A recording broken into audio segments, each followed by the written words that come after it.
လွန်ခဲ့သောနှစ်ပေါင်း3 ဆက်ကျော်ခန့်ကမြန်မာပြည်အထက်ပိုင်းရွာကလေးတစ်ရွာတွင်အမှန်တကယ်ဖြစ်ပွားခဲ့သောဖြစ်ရပ်တစ်ခုအကြောင်းပဲဖြစ်ပါတယ်။ထိုရွာကလေးတွင်မဆန္ဒဆိုသောအမျိုးသမီးတဦးရှိသည်။သူမသည်အေးဆေးငြိမ်သက်ပြီးချောမောလှပသူတဦးဖြစ်သလိုပထမဆုံးကိုဝင်ကိုလွယ်ထားရခြင်းတွင်အလွန်ပင်ပျော်ရွှင်နေခဲ့သည်။သို့သောကံကြမ္မာကမျက်နှာသာမပေးခဲ့ပါမိဖွားရန်နီးကပ်လာသောညတညတွင်မဆန္ဒသည်သွေးသွန်ပြီးဆေးရုံသို့မရောက်မီလမ်းခုလက်မှာပင်ဗိုက်ထဲကကလေးနှင့်အတူအသက်ဆုံးပါသွားခဲ့ရသည်။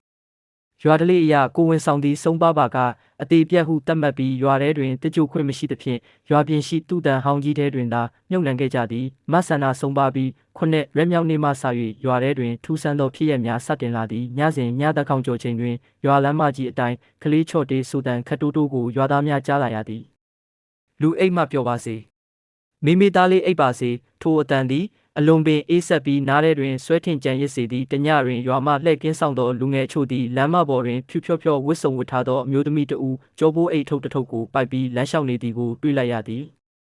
ရွာထိပ်ရှိညစ်နက်သည့်အထိဖွင့်လှစ်ရှိသောကိုကျော်၏ကွန်းရဆိုင်ဖြစ်ရဖြစ်သည်တညတွင်မိုးဖွဲဖွဲလေးရွာနေစဉ်အမျိုးသမီးတဦးဆိုင်ရှိသို့ရောက်လာသည်သူမ၏မျက်နှာမှာထီဆောင်ထားသဖြင့်တေချာမမြင်ရတော့လဲသူမ၏ဘိုက်မှာအတော်ပင်ထွက်နေသည်အကိုကျမကိုကလေးအတွက်နှုတ်မုတ်လေးတစ်ထုပ်လောက်ပေးပါဦးဟုသူမကတိုးမြင့်စွာပြောသည်ကိုကျော်သည်အမှတ်မထင်ပင်နှုတ်မုတ်ထုတ်ကိုပေးလိုက်ပြီးပတ်စံကိုယူထားလိုက်သည်အမျိုးသမီးထွက်သွားပြီးနောက်ကိုကျော်ကပတ်စံတစ်တာကိုပြန်ဖွင့်ကြည့်သောအခါသူရလိုက်သောငွေစက္ကူမှာညောင်ရဲ6ဖြစ်နေသည်ကိုတွေးလိုက်ရသဖြင့်ကြက်တီမွေးညင်းများထားသွားခဲ့ရသည်ဤဖြစ်ရများစိတ်လာသောကြောင့်ရွာဦးကျောင်းဆရာတော်နှင့်ရွာလူကြီးများတိုင်ပင်ကမဆန္ဒ၏အုပ်ကူသို့တွားရောက်ကြည့်ရှုကြသည်အုပ်ကူနာသို့ရောက်သောအခါထူးဆန်းသောနို့နံတင်းတင်းကိုရရှိကြသည်လူကြီးများကအုပ်ကူကိုပြန်လည်တူးဖော်ကြည့်ရန်ဆုံးဖြတ်ခဲ့ကြသည်အခေါင်းကိုဖွင့်လိုက်ချိန်တွင်လူတိုင်းအံ့ဩထိတ်လန့်သွားကြသည့်အကြောင်းမှာမဆန္ဒ၏ရုပ်အလောင်းသည်ပုတ်တိုးခြင်းမရှိဘဲအိပ်ပျော်နေတကယ်သို့ရှိနေပြီးသူမ၏လက်မောင်ကြားတွင်ကလေးငယ်တဦးနို့ဆိုနေဟန်နှင့်ဘေးတွင်နှုတ်မုတ်ထုတ်များကလေးကစားစရာများရှိနေခြင်းကြောင့်ဖြစ်သည်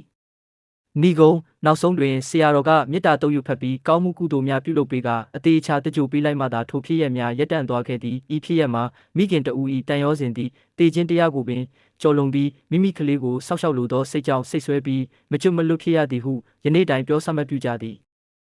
နောက်ထပ်စိတ်ဝင်စားစရာကောင်းတဲ့ပုံမြင်တွေကိုနားထောင်ဆင်ဖို့အတွက် channel လေးကို subscribe လုပ်သွားပေးပါနော်ကျေးဇူးတင်ပါတယ်